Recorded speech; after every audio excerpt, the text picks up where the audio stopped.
तारीख है 20 जनवरी 2024 और आज ही के दिन सीएम आवास में ईडी अधिकारी आएंगे। आप देख सकते हैं यहाँ पर अभी हम सीएम आवास के सामने खड़े हैं और यहाँ पर चारों तरफ पुलिस बल की तैनाती की जा चुकी है। दूसरी ओर अगर हम देखेंगे तो यहाँ पर बैरिकेडिंग लगा दिया गया है।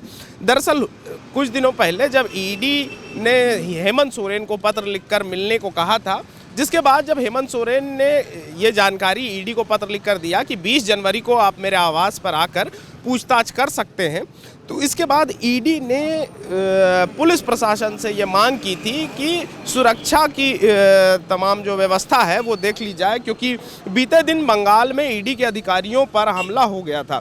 जिसके बाद आप देख सकते हैं कि यहाँ पर भारी मात्रा में, भारी संख्या में पुलिस बल की तैनाती की गई है और दिन के 12 बजे ईडी के अधिकारी हेमंत सोरेन के आवास पर पहुंचेंगे और उनसे पूछताछ करेंगे। पहले जानते हैं मामला क्या है। दरअसल रांची में हुए जमीन घोटाले मामले में जब छापेमारी की जा रही थी तो बड़गांव अंचल के एक अधिकारी के घर में जब छापेमारी की गई तो उनके घर में कुछ ऐसे दस्तावेज मिले जिसमें ये आरोप जिस पे ये बात निकल करके आ रही थी कि हेमंत सोरेन की भी संलिप्तता हो सकती है।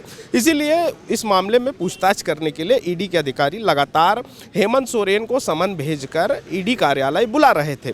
सबसे पहले तारीख के हिसाब से अगर हम समझें तो सबसे पहले बीते साल अगस्त के महीने में 9 अगस्त को हेमंत सोरेन को पहला समन जारी किया गया जमीन घोटाले मामले में कि आप 14 अगस्त को ईडी दफ्तर आएँ और अपना बयान दर्ज करवाएं। लेकिन उस वक्त हेमंत सोरेन ईडी दफ्तर नहीं पहुंचे थे। उलट उन्होंने ईडी दफ्तर में एक पत्र भेजा था जिसमें यह कहा गया था कि ये द्वेष भावना से ये भेजा गया समन है, इसे ईडी वापस ले। अगर ईडी ऐसा नहीं करती है तो वो कानूनी सलाह लेंगे या कानून की तरफ आगे बढ़ेंगे। लेकिन इसके बाद भी ईडी ने दूसरा समन फिर से जारी कर दिया, जिसके बाद हेमंत सोरेन ने अपने महाधिवक्ता से बात की।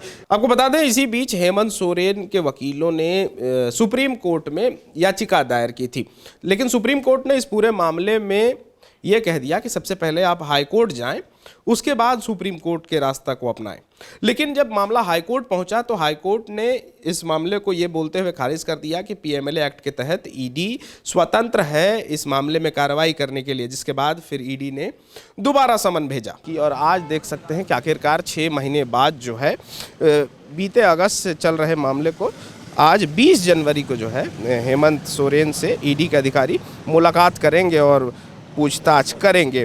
आपको बता दें कि तारीख वाइज अगर हम बताएं आपको कि पहला समन जो है 8 अगस्त को भेजा गया था, जहां 14 अगस्त को हेमंत सोरेन को हाजिर होने का निर्देश था। वहीं दूसरा समन 19 अगस्त को भेजा गया था, जहां उन्हें कहा गया था कि 24 अगस्त को आप ईडी कार्यालय पहुंचे, लेकिन हेमंत इस बार भी नहीं पहुंचे थे। तीसरा समन 1 सितंबर 2023 को भेजा गया था, जहां उन्हें कहा गया था कि 9 सितंबर को हाजिर होना है। चौथा समन 17 सितंबर को भेजा गया था, जहां कहा गया था कि 23 सितंबर को आपको ईडी कार्यालय में आना है। ऐसा कर 5वां समन 26 सितंबर को भेजा गया और 4 अक्टूबर को हाजिर होने का निर्देश दिया गया था। वहीं छठा समन 11 दिसंबर को भेजा गया था और कहा गया था कि 12 दिसंबर को आप ईडी दफ्तर पहुँचें। लेकिन ऐसा नहीं करने के बाद जब 7वां समन जारी हुआ तब ईडी ने हेमंत सोरेन से ये कहा कि आप एक काम करें, अगर आप ईडी दफ्तर नहीं आ सकते हैं तो आप जगह और तारीख तय करें, हमारे अधिकारी आके आपसे पूछताछ कर लेंगे। ये बात है 30 दिसंबर की। उन्हें कहा गया था कि 2 दिन के अंदर जो है आप अपना ये जगह और समय बता दें, यानी कि 1 या 2 जनवरी तक। लेकिन हेमंत सोरेन ने ऐसा नहीं किया, जिसके बाद 13 जनवरी को 8वां समन जारी किया गया, जहां इसे अल्टीमेटम के तौर पे भी कहा गया कि देखा गया कि 16 से 20 दिसंबर के बीच की एक तारीख को आप तय कर लें, जहां हमारे अधिकारी आपसे पूछताछ करेंगे। ऐसा अगर आप तारीख तय नहीं करते हैं तो आप पर कार्रवाई करने की हमें खुली छूट है, ऐसा ईडी ने कहा। जिसके बाद हेमंत सोरेन की तरफ से जो पत्र गया उसमें ये कहा गया कि 20 जनवरी को आप हमारे आवास पर आकर हमसे पूछताछ कर सकते हैं। और जैसा कि देख सकते हैं आप, आज 20 जनवरी है, सुबह के 10 बज रहे हैं और सुबह से ही लगातार यहाँ पर आवास के सामने गतिविधि तेज़ हो गई है। आगे अगर आप देखें तो यहाँ पर फायर ब्रिगेड की गाड़ियाँ हैं, वाटर कैनन की गाड़ियाँ हैं।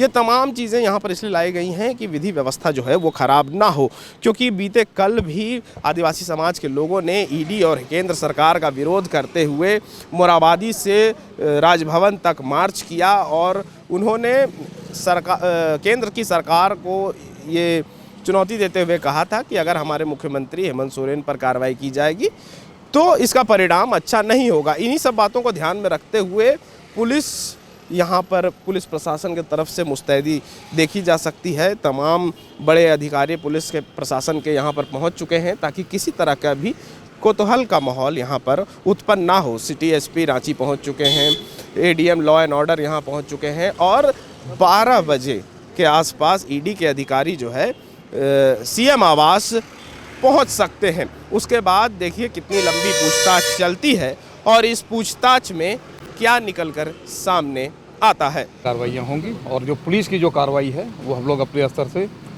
ठोस रणनीति के साथ में हम लोग अपना कर रहे हैं। सभी जगह बल लगाए गए हैं।